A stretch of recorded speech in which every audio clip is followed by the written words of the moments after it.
안녕하세요. 달빛 책장입니다. 오늘도 여러분들에게 들려드릴 책 한 권 들고 왔습니다. 재밌게 들어주시고 또 듣다가 편안하게 주무신다면 정말 좋을 것 같습니다. 그럼 시작하겠습니다.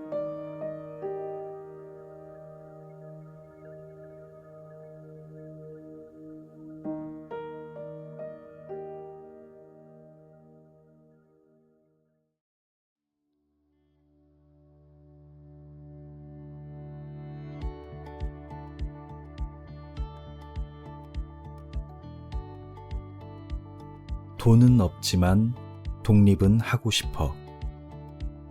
글쓴이 김정관, 출판사 미다스 북스, 낭독자 명특.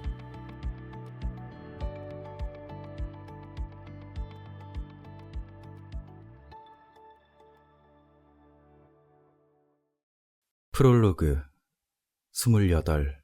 고시원으로 숨다. 아마 2달 전부터 꼬인 것 같다. 하루는 아버지가 취업은 어떻게 할 거냐길래 아직은 안 하고 있는데 알아서 잘할 테니 걱정하지 말라고 했다. 이때부터가 시작이었다. 이 여유로운 대답에 아버지는 얼떨떨해했고 자세한 사정은 모르지만 또 뒤에서 부부끼리 자식이 정신을 못 차린 것 같다고 토론한 듯 했다. 그때부터 아버지의 잔소리가 심해졌다. 그걸 피하고자 아침에 도서관도 다녔다. 잠깐이라도 쉬는 틈이면 공격이 들어왔다. 주제는 취업이기도 했고 밥상 예절이기도 했고 빨래이기도 했고 화장실 청소이기도 했다. 그냥 잔소리면 괜찮겠지만 늘 그 뒤에 한마디가 붙었다. 네가 그러니까 사회생활을 못하지. 네가 그 말투니까 남이 무시하지. 네가 그러니까 사회에 잡아먹히지. 아, 쉽지 않았다. 2달 정도 놀고 이제 좀 뭐를 하려고 하는데 꼭 한마디 하셨다. 원래 공부도 하라고 하면 더 하기 싫은 거 아닌가. 하루는 면접과 여행이 겹쳤다. 여행 중에 면접 준비를 하고 돌아와서 바로 면접을 보기도 했다. 아침에 일어나 도서관에 가 프린트하고 근처 독서실에서 2시간에 3만 원을 내고 큰 방을 빌려 면접을 봤다. 면접 후에는 집에 돌아와 잠깐 쉬고 도서관에 가서 다른 서류를 준비했다.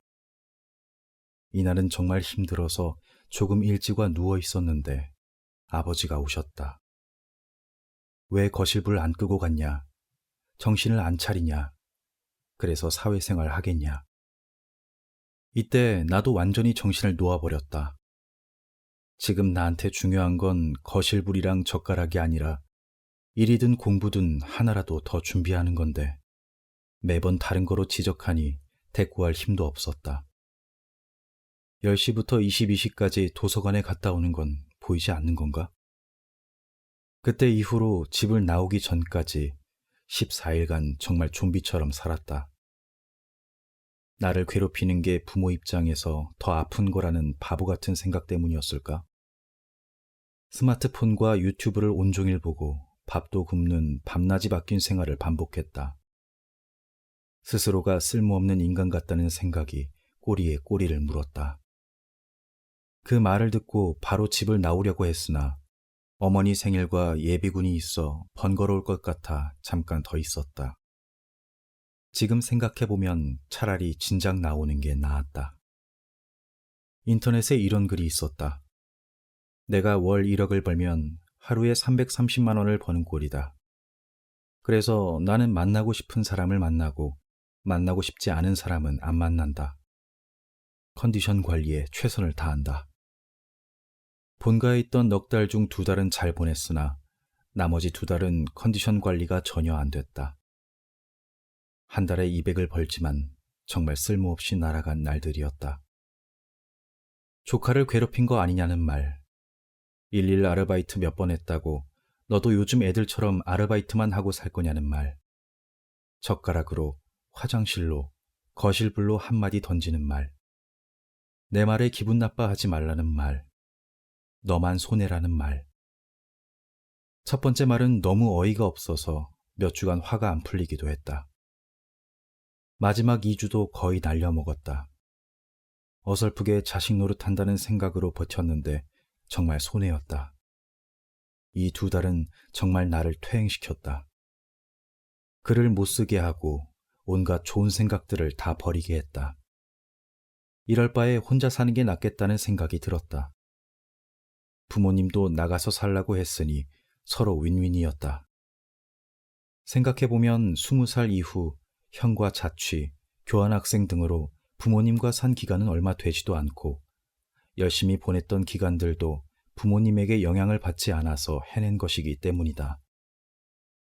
그래서 그냥 나오기로 했다. 불만보다는 불안을 선택하기로 했다. 신기하게도 나오자마자 바로 이렇게 글을 쓰고 있다.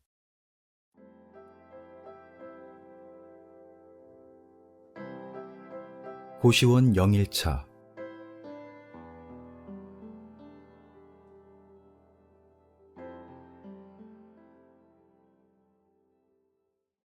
고시원은 어떤 곳일까? 고시원에 산 적이 없는 건 아니다. 2달 전 대학교 때 아는 선생님이 소개해줘 행사 아르바이트를 일주일 동안 했다. 아침 9시부터 시작이라 경기도에서 다닐 자신이 없어 고시원을 예약했다. 보통 오전 10시 기상 새벽 2시 취침인 날들을 보냈기 때문이다. 타인은 지옥이다 라는 무시무시한 만화도 있고 고시원에 살면 고생이다, 이상한 사람만 있다 는 말도 있어서 걱정도 했다. 실상은 그냥 사람 사는 곳이었다. 여기가 사람 사는 곳 맞냐는 표정을 보이는 분도 계시겠지만 다음 장에 보이는 사진 같은 방이 25만 원이고 화장실, 샤워실, 외창문, 내창문 등의 유무로 가격이 정해진다. 정말 비싸면 50만 원까지도 간다.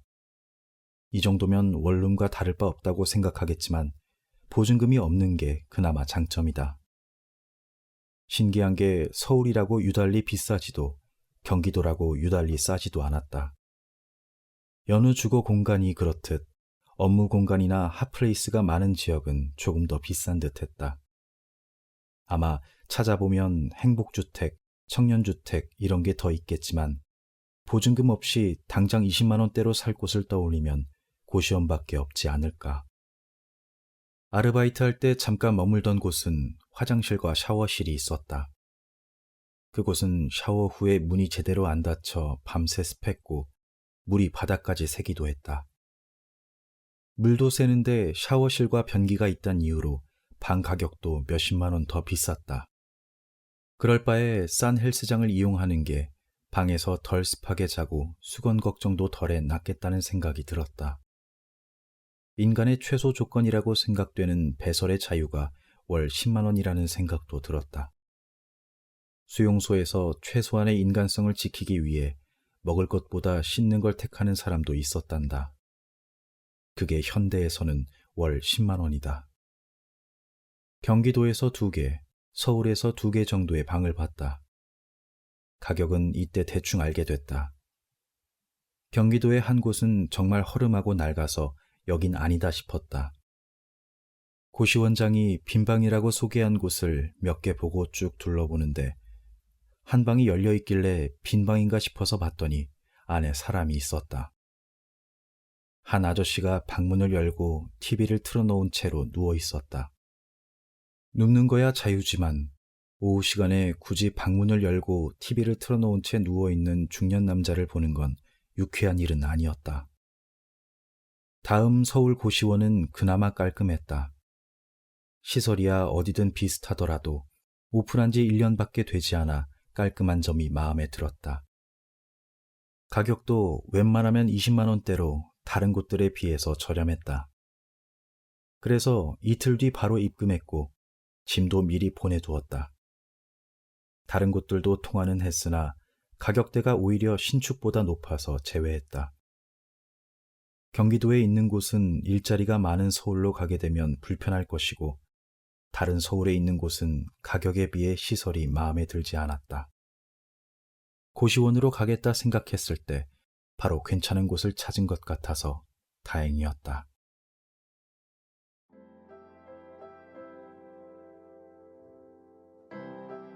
고시원 1일차. 타인은 지옥인가?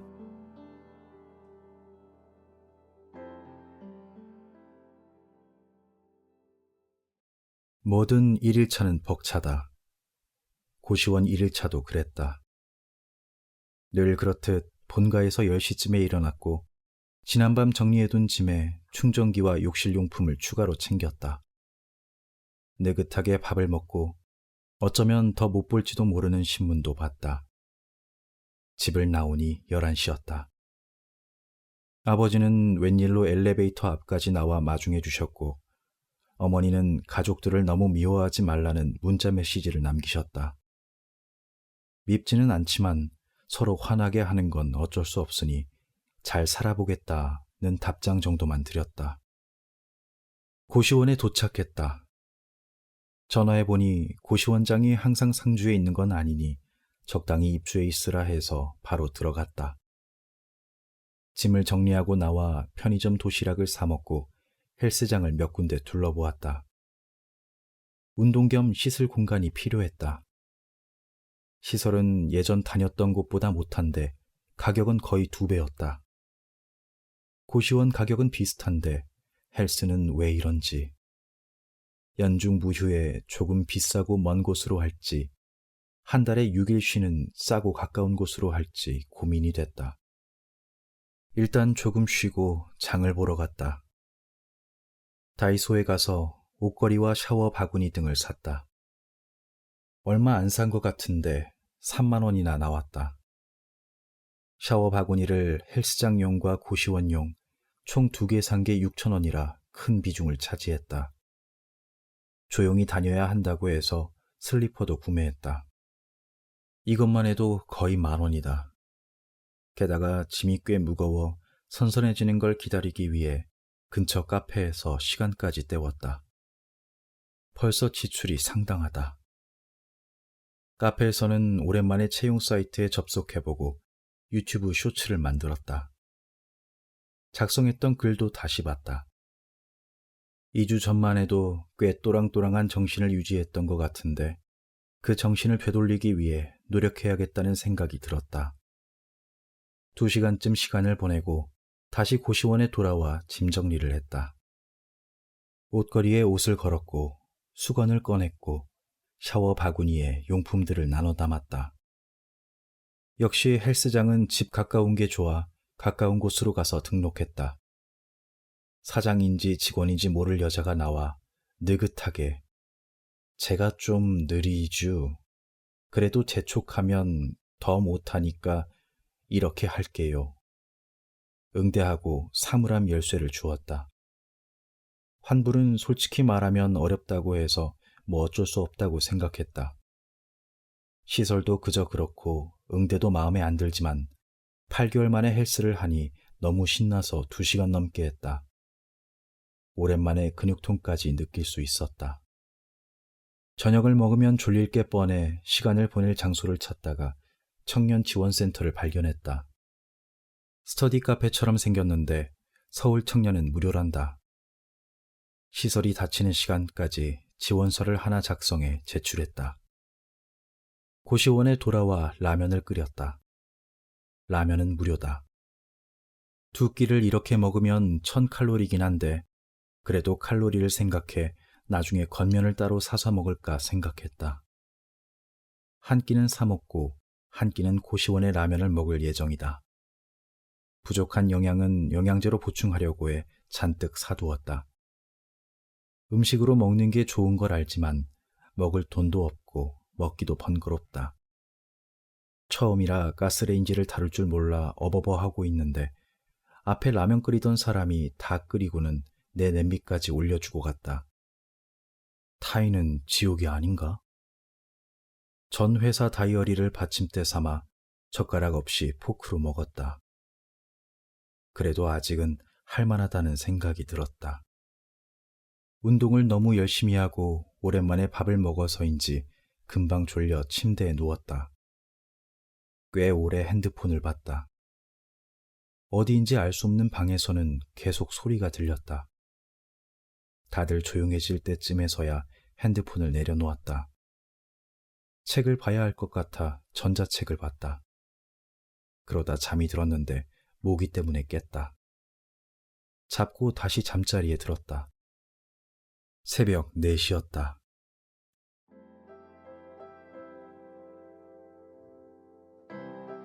고시원 3일차. 고시원에 살아도 루틴은 있어야 한다.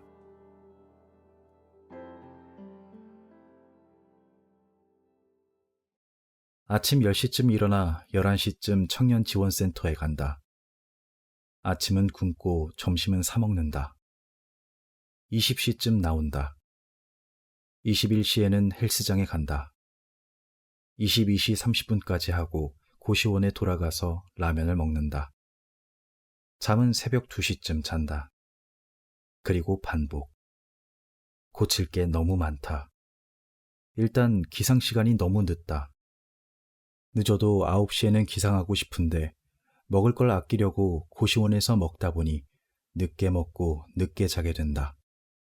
게다가 이불이랑 베개가 없어서 목이 불편하고 아침에는 추워서 떨면서 깬다. 오늘 이불과 베개를 사려고 한다. 음식은 운이 좋게도 유통기한 임박 음식을 검색하다가 닭가슴살이 싸게 올라와서 바로 구매했다. 공용 냉장고라서 누가 훔쳐먹을까 걱정이지만 감안할 정도로 저렴했다.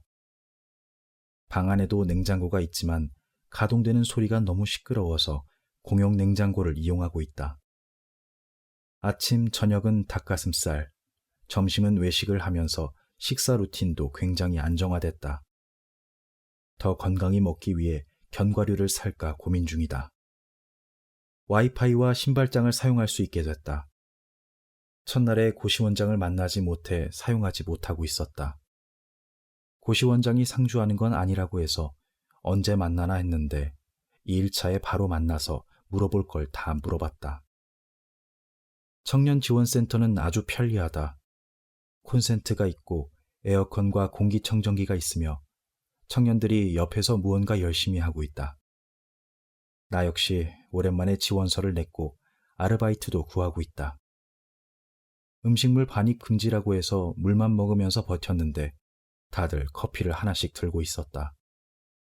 나도 3일차부터는 커피를 마시면서 하고 있다. 예전에 일했던 학원 프랜차이즈의 다른 지점에서 비슷한 업무를 구하길래 지원했다. 서울은 역시 서울이다. 서점도 앞에 있고 옷가게들도 지하철 타고 10분이면 다 갈 수 있다. 2일차에는 오랜만에 서점에 갔다. 스파 브랜드에서 세일하는 5,000원짜리 잠옷도 샀다. 아르바이트 공고도 슬쩍 보니 꽤 많다. 대학생 때 이렇게 살았으면 재밌었겠다 싶다. 서울시 자전거도 너무 편하다. 킥보드를 이것저것 많이 이용해 봤는데 다들 10분만 타도 2,000원씩 나온다. 그에 비해 자전거는 1시간 이용권을 끊어도 1,000원이다. 킥보드보다 안전하기까지 하다. 헬스장에서 씻고 운동하는 것도 익숙해졌다. 저번에 라면 먹기가 애매하다고 했는데 이제 그 방법을 좀 알 것 같다. 며칠간 지켜본 결과 그냥 부엌에서 서서 먹는 사람도 꽤 많았다. 따라해보니 나쁘지 않다. 방에 가져가서 자리 잡고 먹는 것보다 그냥 서서 먹는 게 훨씬 빠르다. 수면이 애매한 이유 중 또 하나는 소음 때문이다. 왜 밤 11시가 되도록 다들 이어폰을 안 끼고 무언가를 듣는 걸까? 저 사람들은 다음날 출근을 안 하는지 벽 밖에서는 술 먹는 소리가 들린다. 늘 이어폰을 끼고 자게 된다. 그래도 나쁘지 않다. 화장실과 샤워실이 없어 습하지 않다. 세탁비를 따로 받지 않는다. 옥상에서 담배도 피울 수 있다. 업무 중심지와도 가깝다. 잘만 풀리면 좋겠다. 어제는 한 대학 교수의 유튜브를 봤는데 누군가의 30년 커리어를 나열하면 좋아 보일 수밖에 없다고 했다. 다들 사이사이에 고난과 역경을 가지고 사나 보다.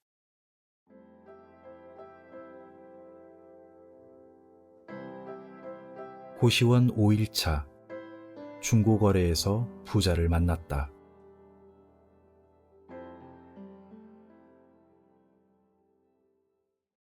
아침 기상이 힘든 이유를 알겠다. 창이 없으니 햇빛으로 기분 좋게 일어나는 경험을 할 수가 없다. 기분 탓인지 허리도 아픈 것 같다. 매일 운동을 해서 그나마 다행이다. 운동을 하면서 관련 영상을 계속 듣고 있다. 머슬 메모리라고 하나? 운동을 해본 사람이라면 그 경험이 근육에 새겨져 오랫동안 안 하더라도 금방 예전 운동량을 되찾는다는 개념이다. 확실히 첫날이랑 지금이랑 드는 무게가 많이 다르다. 다음 주쯤 되면 한창 열심히 하던 정도로 돌아갈 수 있을 것 같다. 예전에 PT를 받을 때 엑셀로 세트 수, 횟수, 부위 등을 나눠 정리했었다. 예를 들어 60kg 12회 3세트라면 60 곱하기 12 곱하기 3은 2160이라는 전체 볼륨이 나온다. 어제 생각이 나서 다시 기록하기 시작했다.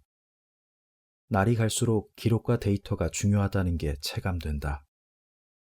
어제는 모기를 발견했다.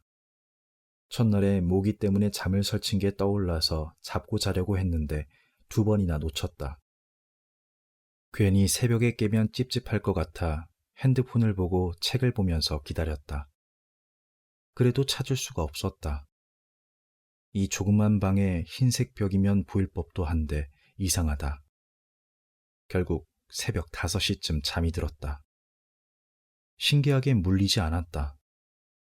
아침에 일어나자마자 약국에 가서 살충제를 샀다. 오랜만에 빨래를 했다. 옥상에 빨래를 널고 아침에 거두려 했는데 하필 비가 왔다. 그리고 하필 그날 모기를 찾느라 늦게 일어나서 일찍 걷지 못했다.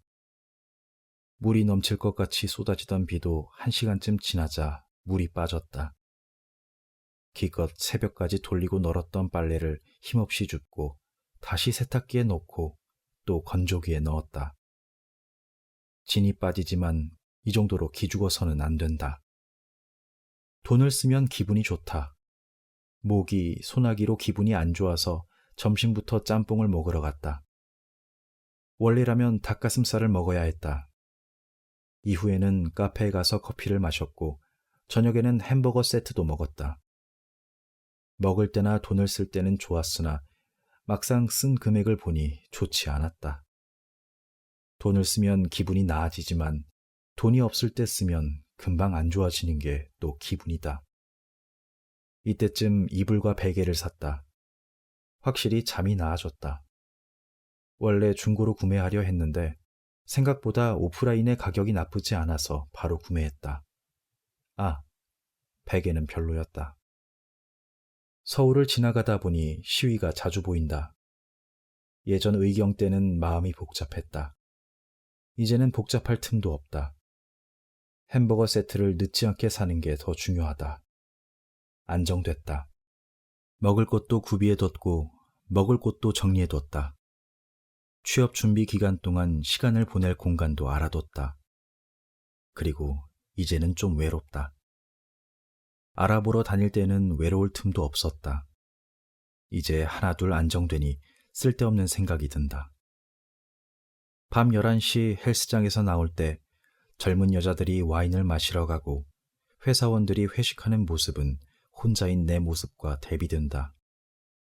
나름 열심히 산다고 하지만 아무도 알아주지 않고 어떠한 금전적 성과도 얻지 못하고 있다. 친한 친구들은 회사원, 대학원생이고 본업뿐 아니라 하는 게 많아 연락하기도 민망하다. 애꿎은 인스타그램만 보고 있다. 중고로 옷을 구매했다. 2, 3년 전에 괜찮게 봤던 브랜드인데 가격이 너무 좋았다. 자기 집으로 와도 된다길래 갔더니 정말 새로운 경험이었다. 30평 아파트, 따로 둔 드레스룸, 한두 가지 브랜드로 가득 채운 옷장, 거실 가운데 켜둔 플레이리스트 채널. 싱글남이 꿈꾸는 그런 곳이었다. 나이는 40대쯤 되었을까. 옷만 해도 몇억 원은 되어 보였다. 옷 구경하면서 이런저런 이야기를 나누고 마지막에는 명함까지 받았다. 지루하던 차에 오랜만에 새로운 자극을 받았다. 다시 한번 멋있게 살아봐야겠다.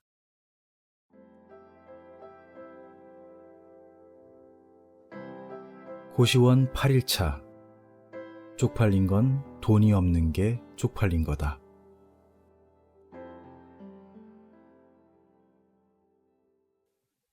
처음 고시원에서의 주말이다. 주변이 업무지구라 그런지 카페도 식당도 저녁이 되면 문을 닫아서 본가에 갔다. 변명 같지만 에너지 회복을 위해 헬스도 쉬었다. 본가에 가기 전 근처에 콩국수 맛집이 있다고 해서 불이 나게 갔다. 생각보다 많이 아쉬웠다. 가격은 10,000원인데 먹어본 어떤 콩국수보다 별로였다. 요즘 사람들은 콩국수 맛을 모르나 보다. 오랜만에 부모님을 뵈었지만 할 말이 없었다. 대면대면하게 인사하고 적당히 밥을 먹고 적당히 짐을 챙겼다. 우산, 섬유 스프레이, 겨울용 바지 등을 챙겼다. 소극적 복수인지 예전 습관 때문인지 집에서 도저히 기운이 나지 않았다. 저녁을 먹고 종일 누워있다가 낮잠을 자고 또 일어나 유튜브를 뒤적거리다 새벽에 잠이 들었다. 가장 좋은 길은 가장 쉬운 길이다. 전쟁을 멈추는 방법은 총을 더 쏘는 게 아닌 사랑을 말하는 거다. 방아쇠에 걸린 손이 아닌 손가락 하트가 세상을 더 행복하게 만든다. 부모와의 관계 해결도 사랑이면 된다. 자식을 유기하는 부모가 아닌 이상 자식을 사랑하지 않는 부모는 없으니까. 알면서도 부모님에게 잘 못하니 새삼 언행일치의 중요성을 깨닫는다. 언젠가 이 글을 가족에게 공개할 때가 되면 그때는 잘 지낼 수 있을까? 늘 부모님에게 미안한 마음이 든다. 공부도 못하지 않았고 취업도 빨리 해 걱정을 많이 덜어드렸다. 미안한 마음이 사라지지 않는 건 자식을 낳아 기른다는 게 굉장한 수고와 노력이 든다는 걸 알기 때문이다. 맞벌이 두 분이면 굉장히 풍족한 생활을 했을 텐데 늘 간소하게 식사하시고 김치찌개로 몇 끼를 해 드시는 건 그들이 맛을 몰라서가 아니다. 아껴 쓰고 자식들에게 물려줄 걸 모아두는 길을 선택했기 때문일 거다. 왜 우리 부모는 저렇게 재미없게 살까 싶었다. 조금 더 즐길 게 많은데 왜 늘 무언가를 선물해도 같이 가자 해도 싫다고 할까? 아차, 저 재미없는 부모에는 나도 일조했다. 그들이 나를 먹이고 등하교시키고 학원을 보내기 위해 아등바등 버텨내며 산 삶의 결과가 저거다. 군대에서는 선임머리를 부직갱이로 깼다던 아버지가 경찰에서는 라인에 밀려 승진을 못해도 정년까지 버틴 건 일에 대한 자부심뿐만 아닌 가장으로서 책임감도 있었을 거다. 격동의 80, 90년대 시위를 막던 어머니가 돌아와서는 형제들 밥을 챙기고 학원을 챙기며 소리를 질렀던 건 사랑하지 않아서가 아니라 조급해서였을 거다. 아버지는 늘 네 자식에게나 잘해라. 사내 새끼라면 자식이 있어야 한다 라고 말씀하신다. 정말 그거면 될까? 그 전까지는 평생 미안해하며 살아야 하는 걸까? 우리 사이에는 조금 더 대화하고 조금 더 안아주며 조금 더 응원하는 일은 없을까? 이기적 유전자처럼 묵묵히 유전자를 이어나가는 삶이 다일까? 무뚝뚝한 아버지가 어머니를 중전이라고 저장해둔 걸 볼 때마다 혼자 웃는다. 유튜브에선 네가 가질 수 없었던 그 아버지가 되라고 한다.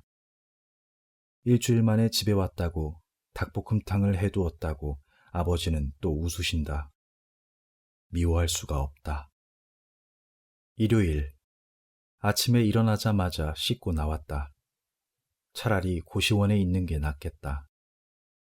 고시원에 도착하니 오후 4시 반이었다. 카페는 거의 7시에 닫고 식당도 다 닫아서 애매했다. 고시원 안에서는 이제껏 시간을 안 보내봤다. 영 별로다. 고시원 외국인들은 자기들끼리 방에서 떠들고 통화를 한다. TV인지 핸드폰인지 이어폰 없이 보는 것 같아 소음도 심하다. 그리고 방 안의 텁텁함. 고시원 복도로 이어진 네 창이 있지만 건물 밖으로 통하는 외창만큼은 환기가 안 된다. 30분만 앉아 있어도 텁텁함에 숨이 막힌다. 머리가 아파 침대에 잠깐 누워 있으면 졸리다. 30분 정도 자면 30분 정도 다시 집중할 수 있고 다시 30분 뒤면 숨이 막힌다. 이렇게 3번 정도 반복한 것 같다. 다행히 마지막에는 3시간 정도 집중할 수 있었다. 인간은 적응의 동물이다. 고산지대 훈련이랄까.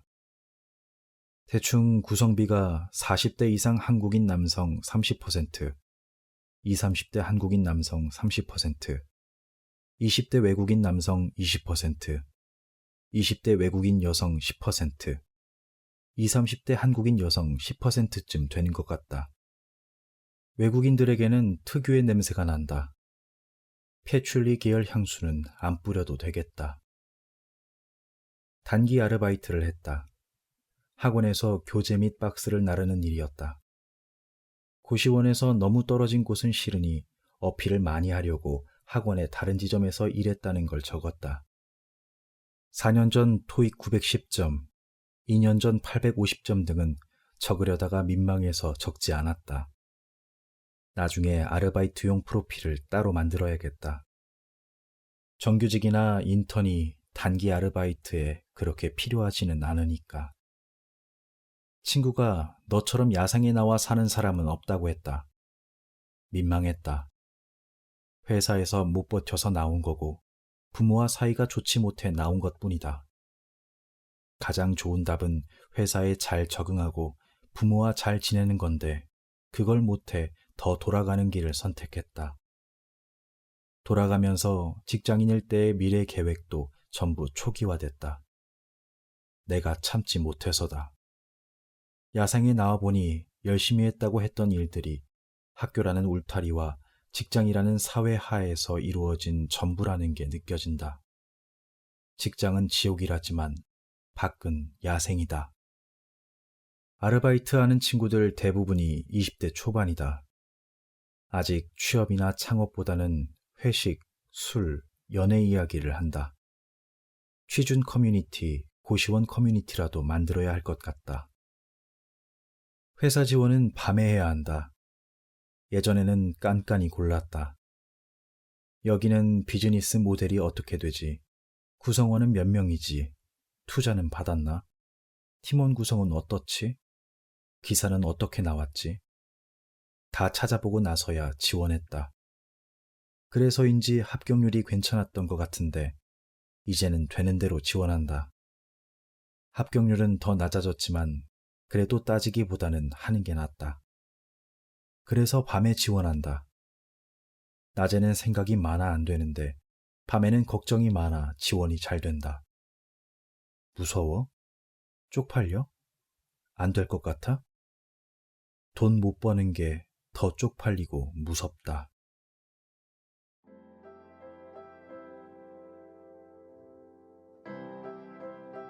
고시원 9일차.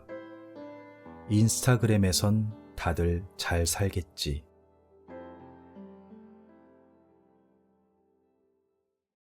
회사 지원을 꽤 했는데 주르륵 불합격이다. 이제는 지원이 문제가 아니라 쌓아온 것들이 문제가 있는 게 아닐까 싶다.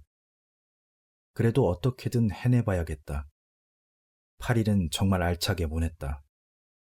아침에 아르바이트 하기 위해 운동을 하고 옷을 갈아입고 청년지원센터에 가서 몇 군데 지원한 뒤 다녀와서 한 번 더 운동했다.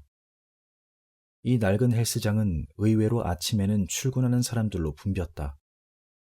아침에 못한 운동은 밤에 마저 했다. 다운된 기분도 역기를 들면서 좋아진다. 엑셀로 정리하며 운동해서 조금 더 효과적으로 운동하고 있다. 개명해야 할까? 이름의 마지막 글자인 관은 관리관이다. 중간 한 글자를 합치면 이름이 말 그대로 국가의 관리라는 뜻이다. 부모님은 내가 어지간히 공무원이 되길 바라셨던 것 같다. 혹시 개명하면 운이 트일 수도 있지 않을까. 조금 더 무난한 이름으로 지어주셨어도 괜찮았을 텐데. 병철, 건희, 주영, 태원, 뭐 많지 않은가. 찾아보니 개명 절차가 그렇게 어렵지는 않은 것 같다. 사실 이름이 중요한 게 아님은 알고 있다. 목사 아들이었던 최낙원 회장도 파라다이스 카지노를 세웠다. 이 파라다이스는 최 회장의 아버지가 생각했던 낙원이랑은 다를 거다. 커뮤니티를 많이 끊었다. 그나마 보던 패션 커뮤니티들과 대규모 네이버 카페들도 거의 다 탈퇴했다. 더 심심해지겠지만 인생에 공백이 생기고 화장실 가거나 이동 때 생각하고 돌아볼 시간을 가지고 싶었다. 이 심심함은 진짜 심심함인가? 배고프지 않아도 맛있는 음식이 끌리는 가짜 배고픔처럼 심심한데 잠깐 심심함을 달래주는 가짜 해소 같았다. 조금 더 메모장을 많이 켜고 조금 더 많이 무언가 쓰고 있다. 옷에 흥미가 떨어지기도 했다. 간소한 짐을 위해 관리가 쉬운, 막다루기 쉬운 옷들로만 골라온 상황에 신상품이나 SS, FW 등이 무슨 소용인가. 세일 매대를 뒤지는 게 낙이다. 정부에서 지원해주는 취업은 잘 믿지 않았다. 삼성이나 하이닉스, 카카오를 정부 지원으로 들어갈 수 있을까? 아니라고 생각했다. 그렇다면 공채와 SSAT는 누가 보겠는가? 취업이 안 되면 저기 고용센터라도 가라는 부모님의 말씀에 내가 인턴하고 취업했던 곳들이 정부 지원으로 간 곳이 아니잖아요. 하고 말하려다 참았다. 어머니가 지인 추천으로 정부 지원을 활용해 자격증을 따셨다. 취득했지만 돈도 적게 받고 일도 힘들다길래 일은 하지 않으실 거란다. 한 달 전에 부모님이 했던 그 말을 그대로 돌려드리고 싶었다. 좋은 일자리와 좋은 실력은 스스로 만드는 거지 정부에서 만들어주지 않는다. 그래서 내가 늘 생존이라는 단어를 사용한다. 그러다 요즘 이것저것 찾아보다 코딩 프로그램을 찾게 됐다. 생각보다 인터넷에도 후기가 있길래 효과가 있나 싶었는데 국비 지원도 된다. 바로 내일 배움 카드를 신청했다. 생각이 하나 깨졌다. 남이 보는 나는 대개 인스타그램에 짠 취업하고 짠 결혼하고 짠 아이를 가지는 그런 끊긴 프레임의 연속이다. 물론 남 신경 안 쓰고 먹는 사진을 매일같이 올려 몇천 개씩 쌓아두는 사람도 봤지만 대개는 불평보다는 자랑을 하고 싶어 한다. 불행을 듣기도 싫어하고 불행을 자랑하기도 싫어하는 게 인간이다. 글에 반응해준 사람들의 이름을 어제 다시 봤다. 누가 보지 않는다면 고시원에 사는 나는 이 사회에 없는 사람이 아닐까 싶어서다. 사물도 관찰되지 않으면 이 세상에 존재하지 않는다고 여겨진다. 글이 아니었다면 매일 몇백 명이 내 이야기를 보지는 못했을 거다. 아직 살아있다고 매일같이 글을 쓰며 외친다. 그런데 그 내용이 그렇게 박지는 않아 기분 좋은 글이 아니다. 어쩌면 독자에게 감정 쓰레기통이라는 역할을 맡기는 걸 수도 있다. 그래도 좋게 봤다고 하는 사람들이 많아서 다행이다. 진심으로 감사하고 있다. 그래서 구인구직을 한다고 하면서도 몇백 개의 글들을 거의 그대로 두고 있다. 여기에는 이상한 글들도 많지만 이게 내 5년간의 생각이다. 이만큼 소중한 추억이 어디 있을까? 회사에서 지우라고 하면 숨김 처리는 해야겠다. 그래도 지우지는 못할 것 같다. 버킷리스트를 적어야겠다. 군대에서 적었던 내용 중 거의 70에서 80%는 달성했었다. 악기, 댄스, 여행, 패션, 장학금 등 글로 꾹꾹 눌러서 썼던 것 중 문득 생각이 나서 실천했던 게 꽤 된다. 무엇보다 목표가 있어야 사람은 도전한다. 근육 늘리기라고 적는 것보다 10kg 더 들기라고 적는 게 현실적이고 효과적이다. 그리고 목표를 세우면 역설계도 가능하다. 오늘은 10kg, 다음 주는 12.5kg, 다음 주는 15kg 등 목표를 위한 구체적 수치도 가늠이 된다. 이번 주 목표는 버킷리스트 작성이다.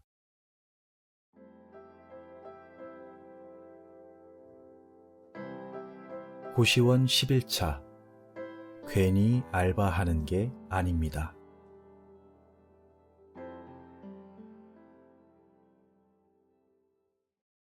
8일차에 아르바이트를 하고 2번 운동해서 그런지 생활 리듬이 꽤 안정됐다. 이제는 8시면 눈이 떠지고 새벽 1시면 졸려 죽을 것 같다. 식단도 안정됐다. 기한 임박 곤약 젤리가 있어 개당 150원 정도에 잔뜩 사두었다. 배고플 때 공짜라고 라면 먹으면 오히려 더부룩하고 그 다음 날을 망칠 수 있으니 차라리 이게 낫다. 견과류는 아직 고민 중이다. 적당히 배고프게 먹으니 집중력도 올라가고 체중 관리도 되고 있다.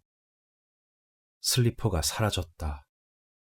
아침에 운동을 다녀왔는데 슬리퍼가 없어져 있었다.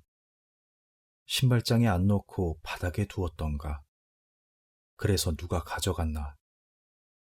굳이 다른 비싼 신발 두고 실내에서만 신는 슬리퍼를 가져간 게 이상하다. 내가 급하게 운동 가느라 슬리퍼를 안 치운 걸로 생각하기로 했다. 회사에 무작정 지원은 안 하고 있다. 까다롭게는 안 해도 1~2시간은 찾아보고 지원한다. 하지만 그 분야는 1차 산업부터 4차 산업, 직무는 영업부터 마케팅, 기획 등 수십 개를 넘나든다. 이 정도면 조류에 붙었다가 포유류에 붙었다 하는 박쥐가 아닐까. 언제는 농업이 좋아 보이고, 언제는 반도체가 좋아 보이고, 언제는 소프트웨어가 좋아 보인다. 나름 접점을 만들고 있는 스펙, 없는 경험 다 끌어다 쓰지만 오늘도 고배를 마신다. 앱으로 아르바이트를 구하고 있다. 하나는 했고 2개가 남았다. 아니, 남았었지. 원래 오늘 푸드트럭 아르바이트를 하려고 했는데 상대 측에서 날짜를 잘못 기재했다며 일방적으로 취소해버렸다. 시간이 떠서 이것저것 찾아보고 생각하는 계기는 됐지만 어이가 없었다. 이런 건 신고 못하나? 시간을 저당 잡히는 삶은 역시 괴롭다. 답을 찾고 있다. 왜 일론 머스크와 빌 게이츠는 죽을 때까지 일할까?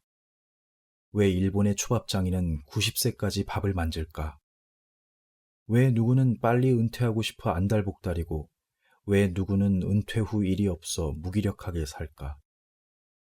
죽을 때까지 할 그 무엇을 찾아야 한다. 그게 사명감이든 트라우마를 극복하기 위해서든 재밌어서든 그런 무엇이 있어야 인생은 보람차다. 살아갈 이유를 느낀다. 도전과 성장 없이 보람과 재미 없이 기쁨과 노여움 없이 편하기만 한 인생은 죽은 인생이다. 편하게 많이 벌라는 말이 젊은이들 사이에서 덕담처럼 퍼진다. 편하게 많이 번 뒤에는 무엇을 생각하는가? 그게 없다면 이룬 뒤에도 행복하지 않을 거다. 대학 가면 다 된다는 부모의 말에 속은 것처럼. 나에게 그 무엇이 무엇일까 궁금해서 다양한 아르바이트를 하려고 한다. 일단은 단기이긴 하다. 저번에 말했던 대로 버킷리스트를 작성했다. 꽤 많다. 물건도 있고 경험도 있다. 지금 당장 노력하면 할 수 있는 것도 있고 돈이 많아야 할 수 있는 것도 있다. 괜히 들떴다. 마케팅 커뮤니티를 찾아 좀 둘러봤다. 어떻게 커리어를 시작하는지 궁금해서였는데 어딜 가나 교육은 실무를 이길 수 없다는 비슷한 말뿐이었다. 그래서 나도 실무를 늘리기 위해 이렇게 온라인에 글이라도 쓰고 있다. 뭐든지 될 수 있고 할 수 있다고 말한 내가 조금 부끄러워진다. 철마는 달리고 싶은데 달리지 못하고 있다. 지금까지 지원했던 스타트업들이 투자받았다는 소식을 보면 조금 뿌듯하다. 그래도 조사를 잘했나 싶다. 많이 넣는 지원자들보다는 자세히 보느라 더 적게 지원하는 것 같은데 어떻게 해야 할지 모르겠다. 이보다 더 지원 횟수를 늘리면 내가 좋아하지도 않는, 내가 확신을 못 가지는 회사에서 일할 수 있다. 다들 그냥 그렇게 사는 걸까? 혹자는 고작 고시원 살면서 매일 일기를 쓰냐고 말할 수 있다. 나보다 고생하는 분은 널렸다. 나도 안다. 서울을 조금만 지나가도 노숙자들을 볼 수 있다. 앞으로는 수십 층짜리 업무 빌딩이 보이고 뒷골목에는 노숙자들이 보이는 광경은 이제 익숙하다. 이렇게 글을 쓰는 이유는 잘 까먹기 때문도 있다. 왠지 모르게 기억력이 안 좋아서 친구들이랑 뭐 했는지, 일을 어떻게 했었는지 자주 까먹는다. 애인과 저번 주에 뭐 했고 뭐 먹었는지도 가물가물하다. 친구들이 너 그때 그랬어 라고 할 때도 그게 무슨 일인지 모른다. 이게 무언가를 읽고 듣느라 너무 많이 때려박아서 그런 건지 아니면 뇌 문제인지 정신 문제인 건지 모르겠다. 그래서 그냥 계속 기록한다. 일은 어떻게 했는지 다이어리든 메모장이든 다 기록하고 누가 무슨 말을 했는지도 모임 후 기록한다. 맥북으로 바꾸면서 예전 아이폰에 있던 7, 8년 전 메모를 보게 됐다. 예전에 읽었던 책 메모랑 예전 애인들이 무슨 말을 했고 무슨 일이 있었는지 적어 놓은 걸 발견했다. 읽기 전에는 걔한테 그런 일이 있었나 싶었고 지금도 그런 말을 했었나 기억도 안 난다. 아무튼 계속 기록한다.